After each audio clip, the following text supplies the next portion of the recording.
Hi and welcome to another product demonstration from TIS. Today we're going to be looking at our TIS 851 voltage and continuity tester. I'm just going to take you through a few features and benefits of our TIS 851. So first of all, we've got the GS38 compliant leads at the top. These are caps that actually unscrew, and if we're struggling and we need to get into the old nuts and crannies, they come off and simply screw back on again. See on the sliding scale on the front, it will measure 12 volts to 690 volts and it will detect AC and DC automatically.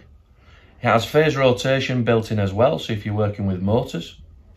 The button on the front there is a torch button.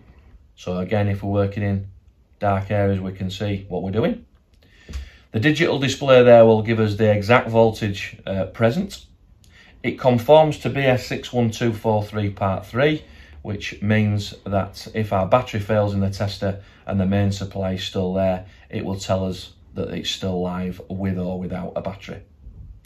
Another great feature of the TIS 851 is a self-checker. So we put the leads together, we've got continuity, and if we touch the torch button that we touched earlier, it'll actually show all the lights lighting up. So another check there to make sure that the tester is fully working before we go onto a live supply.